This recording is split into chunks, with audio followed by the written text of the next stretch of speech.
কালকে গ্রোসারিতে এই যে বরকচু পাইছি। এটা আমাদের দোহারে বলে এটাকে বরকচু।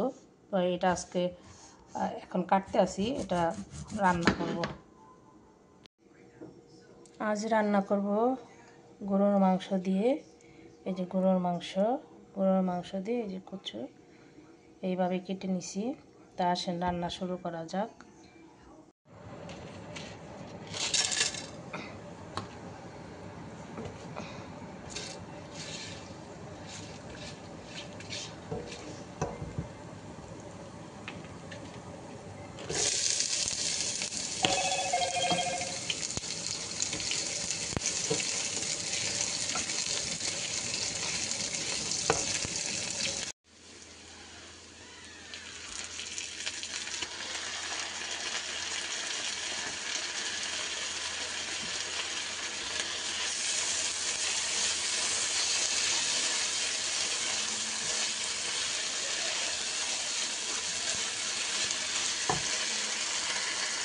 প্রথমে আদা বাটা দিছি।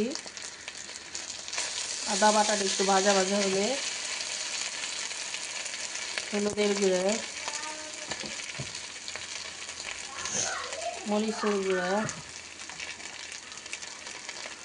গরম মশলার পেস্ট,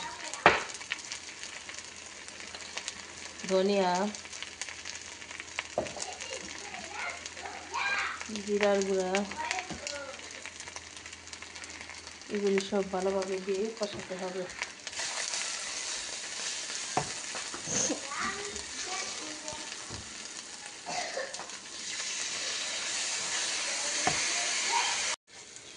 আমার এগুলো কষানো হয়ে গেছে, এখন গরুর মাংসটা দিয়ে দিতেছি।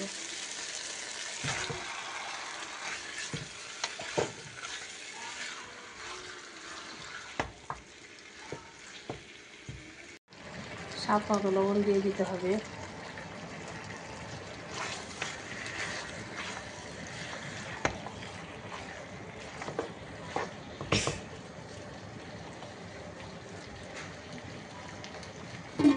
এখন ঢেকে দিলাম। দেখি আমার মাংসের কি অবস্থা।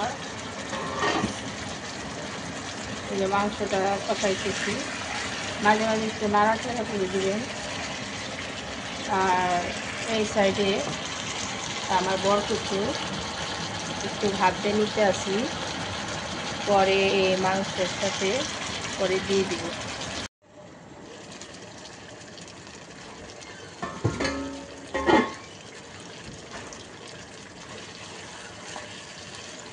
এই যে আমার মাংস কষানো হয়ে গেছে, এখন এই কচুগুলি দিতে আসি। এই কচু দিয়ে মাংস ফার্স্ট টাইম আমি আমার বড় আপার বাসায় খেয়েছি। আমার দুলাভাই রান্না করছিল, কচু দিয়ে গরুর মাংস রান্না করছিল, এত স্বাদ।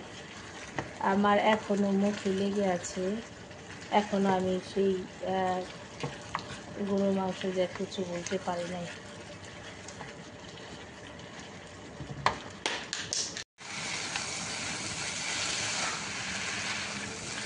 আপনারা আমার মতো কে কে খেয়েছেন বরকচু দিয়ে গরুর মাংস জানাইবেন। আমাদের দুহারে এই কচুকে বরকচু বলে, আপনাদের ওখানে কি বলে অবশ্যই বলবেন। এখন পানি দিয়ে দিলাম, পানি দিয়ে ওই যে ঢেকে দিলাম।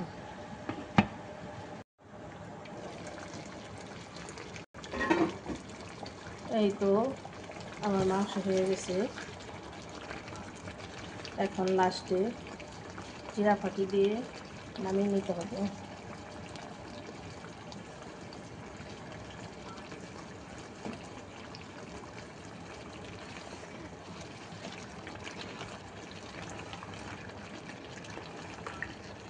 আপনারা একবার ট্রাই করে দেখবেন আমার মতো। এগুলি সব কিছু দিয়েই খাওয়া যায়, সাদা ভাত, পোলাও ভাত, রুটি। এই তো আমার রান্না শেষ। তো সবাই ভালো থাকেন, আল্লাহ হাফেজ।